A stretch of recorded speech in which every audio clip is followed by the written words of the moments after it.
So I don't know if this is going to be the finale, but regardless. Likely.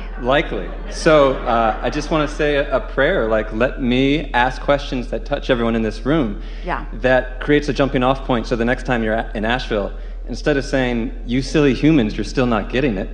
We would never say that. Oh my gosh, what a great jumping off point. You guys have really come a long way. You're finally getting this. What we want to say is, you will never stop being at a jumping off place, and that's the way you like it. All right, okay. We're never going to be to the final place. We want to hear your questions. You give us a question, we'll give you an answer. Let's see how many questions and answers we can do in 11 minutes. Cool, let's do it. Okay, so it was once described to me that along this path, we are not doing, we're just living like normal humans, and then we learn about the law of attraction. And as we learn about the law of attraction, and we would say instead of that during all of that time that you're living life, you're learning about law of attraction. And so your life experience is teaching you about it. And then when someone points it out in a very concise way, you feel the resonance of what you've already taught yourself. And then you go through a portal where things shift. It's like moving into the next vehicle. Yeah. Get it? Yeah. Yeah. Okay, so as we get really good at it, and our belief in the law of attraction turns into knowing. And how do you feel while that's happening? How do you feel as you're getting really good at it? Good. Yeah, you feel good. Are you basing it on how you feel or the results you're getting, or both? Both. Excellent. What now? Okay, so we are learning this and we're getting good at it. We see that the totality of everybody and everything and how it's feeding in and how we're kind of, it creates that oneness feeling. And thank you everyone for all of it. You want to yes. feel, you feel. Yeah. Yeah, thank you. So, but it was described to me one time that once you get really good at that and your ego dissolves, and your ego doesn't dissolve because your ego is how you focus. Okay. But that negative ego that is in competition ceases to exist, while your super ego, which we would call your inner being, is dominant. Super sense of self. Call it anything you want. Ego is a pretty good word. Okay. Ego has negative connotations because most people approach life from a sort of combative point of view. Yes? We interrupted you, but we just want to make that clarification. So where were you going? Okay, so where I'm going is we're asking and we're receiving and we're listening to this inner voice, and it was described to me that at some point you'll stop asking for yourself and you'll start asking, how can I serve God? And that's never really sat well with me, because I feel like this asking, like, why would Abraham teach me to listen to myself all the time, and then all of a sudden I get really good at it, and now I have to listen to this God thing that's outside of me? Isn't that God thing the thing that's been talking to me the whole time? So there's never ever a sense that I have to do the work for God. As long as I'm listening, then I'm doing that, and right? In the moment you try to do that, you separate yourself from the very thing you've been trying to find all along.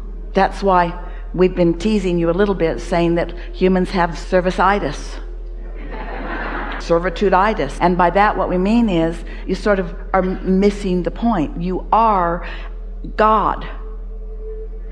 You are. I love it. You are. I love it. Cool. And someone who was a very good ambassador from your point of view of God, which is Jesus, understood that if you sat before him dripping your illness, he didn't see your illness. Instead, he knew your wellness. He saw you in your God form, not in your human form where you were slightly disconnected from it. And so when you're tuned into that, that is when you do your greatest service. We're not trying to talk you out of service. It feels wonderful to be of value to others. We just want you to plug your vacuum in before you try to vacuum the floor. If you're not plugged in to the source energy, then you have nothing to give. So you can't serve without knowing who you are. Amen. Awesome. If you're enjoying this video and would like an in-depth understanding of Abraham Hicks' teachings, you can check out her life-changing audiobooks on Audible, which you can listen to for free, taking advantage of the 30-day free trial. You can gain access to it by registering for a free trial of Audible using the link in the description below. My next question is about time. I feel like you have never negated the fact that we're experiencing time in a linear way. Oh, you are in a time-space reality because it helps you to focus. And most important, because in your awareness of your time and space, you can feel the satisfaction of your motion forward. Without that perspective, it would not be as rich. Okay, so those things happen, and I can change my perception of it. So something may happen, instead of getting preoccupied with this thing in the past, I shoot off my rocket of desire, and my experience of that thing in the past can change. It does. Right, so that's what I've... Because wherever you're looking, your perception is dominant. And so if you are in alignment and you are looking into a past experience, your perception sees it through the lens of source. We've teased with you a little bit and said, and so in your connected now, you change your past. Today, we've taken an even more evolved for your advantage stance, in that we say to you, the difference between humans and their inner being is that your inner being doesn't look back. Your inner being is always looking forward. But humans who can't help but look back, we're just asking you, since you're going to look back, you're probably going to look back from your now perspective of connection. Don't look back from your place of not liking where you are and trying to justify or explain why you got in this place you don't want to be. That's not productive at all. That holds you where you don't want to be. Okay, so I was told a story about time, and I'm trying to figure out if this works in the way that it was described. Okay, so real quickly, the story is somebody was skiing down a hill in some mountain, and they were by themselves and they were off on their own. They shouldn't have been there alone. They hurt their leg, and they're sitting there and they're like, oh my God, I'm in so much pain. I'm not gonna be able to get down the mountain. I'm gonna die up here or something. So they look over across the way, and 100 yards away, there's like this little shed. So they crawl over there and they get into the shed, and they're sitting in the shed and they're praying, like, God, let me out of this situation, like, give me help, whatever. He opens his eyes and he sees this box, right? And in this box is like some sort of prosthetic limb or some contraption that gets him down the mountain.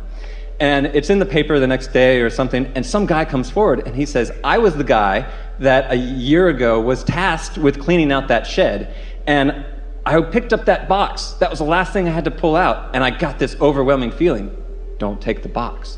And so I put the box down, and here it came around, and it saved this guy's life or something. So my question is, if we are in this time-space reality, can I pray now for something to change, for my experience of something to change, this rocket of desire, yes, and have an effect on someone in the past? Yes. Let us explain it to you in a easier way to get your thoughts around. So if you start with the premise that every thought that's ever been thought still exists, and you realize that even before you got here into this body, you were launching rockets of desires. In other words, you were pre-paving even before you got here and knowing about your well-being. What this conversation is taking us to is a conversation that we had earlier about the immense number of intentions and beliefs and desires that this atmosphere is rich with. It's what we mean when we say to Esther, it's child's play. In other words, that story that you described is child's play in relationship to the things that are possible. Because in your desire for well-being, you've put things into the vortex that are underway, and their ability to be translated into realness is only about your ability to perceive them. Because you're slow at doing that, you have a distorted view of reality. You think things have to go really, really slow because as a human race, things have been going really, really slow for one reason and one reason only. You are enamored with what is, so you give most of your attention to what is. So what is just keeps being what is. Different faces, different places, but same experiences over and over and over again. When you catch a whiff of the universe's ability to take your thoughts can instantaneously be transformed into things. It isn't only that someone from the past put it there and you got a thought and another thought and another thought that led you there. There's a lot of that goes on. It is that things can shift in the moment based upon your ability to believe what you are desiring. One day, Jerry and Esther, someone handed them a book, and the book was written by someone who was talking about abundance. And there was an analogy given that once you really get into the vibe of abundance, that it'll start demonstrating to you in lots of ways. And so in this description, pennies would start showing up everywhere. And Jerry and Esther read it, and they were not resistant to the idea of it, but it didn't feel very important to them. They felt in a sort of snobbery sort of way that they were way past that way of understanding creation. They weren't looking to create pennies. But the story captivated their interest just the same. And then the number of pennies that started showing up in their experience became ridiculous. It was like a raining of pennies around them. They were finding 20 and 30 pennies a day in places where they shouldn't have been, where they'd never been before. Esther was actually thinking for a while that Jerry was playing tricks on her, and he was thinking the same of her. In other words, so many weird things with the pennies, because they'd activated in their vibration, and the universe was demonstrating that anything that's active in your vibration can come into your reality if you are amenable to allowing it to be. Well, they're amenable to allowing the universe to create in their experience in any way that they are giving their thoughts, provided it's something wanted. And so they were wide open vessels for the universe to play with joyfully in that way. So this went on for several days, and they're getting on an airplane, and they got onto the airplane, and they're sitting in the bulkhead. They're buckled in. Everything that they own is up overhead because they are on the bulkhead, and they're sitting there. And as the plane is lifting into the air, Esther looked down, and she said to Jerry, "You've got to see this. 2 pennies were standing on their edges." Nothing happens outside the physics characteristics of where you are, because there are laws that rule all things. But there are possibilities within those laws that humans do not allow. So the inertia of the plane, the vibration of the plane in that moment, the weight of the pennies in that moment, and the intentionality of Jerry and Esther to see remarkable things with pennies, they were no longer blah, blah, blah, ho hum about pennies. These pennies had demonstrated something that they thought to be before then an impossible feat. Esther said, "I'm so glad we were together, because no one would have believed me." And Jerry said, "No one but me will ever believe you anyway." And Esther said, "Well, it's enough that you were here." All things are possible. If this time-space reality has the wherewithal to inspire within you a desire, if the desire can be born out of this, then the full manifestation of the desire can be born out of this also.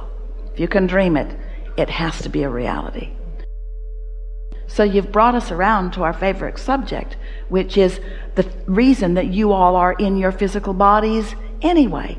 And that's the turning thoughts to things. It's the comprehending the vibrational nature of this universe and molding or modifying my thinking to a place of expectation, so that I can allow the thoughts of my desires to become bigger, more momentum, more pleasing, more momentum, bigger, more momentum, more pleasing, more momentum, until those vibrations become thoughts, and those thoughts become impulses, and those impulses become rendezvous with pennies or whatever, and those rendezvous support more knowing, and that more knowing supports more asking, and that asking brings more answering, and that answering brings more reveling, until finally you are in your physical bodies being who you were born to be, the creator of your reality, not sticking your nose in anyone else's, but letting life come to you and letting those decisions be born in you, and honing your egotistical point of self into a place where you allow the fullness of who you are to demonstrate in this time and space things that have never been demonstrated in this time and space before. And don't you know that that's happening all day, every day? We want you to focus not upon the creations. We want you to focus upon the creating. We want you to focus not upon where you're going. We want you to focus upon how fun it is on your way along that journey. We want you to feel the vibrational essence of your unfolding. Not jump so far into the need for the manifestation that you miss the parts that are just as delicious, the parts that are delicious. The vibration is delicious if you can sense it. The impulse is delicious if you can feel it. The idea is wonderful if you can comprehend it and acknowledge it. The words are special, But so much came before those words could be offered, you see. You think that you didn't prepave to be here. But oh, the life that you've been living and what you put in all of our vortex. There was no possible way that we were not going to have this conversation, given who you are and what you want. And it was bigger and further and more satisfying than any conversation that we've ever had. This was new unto the universe.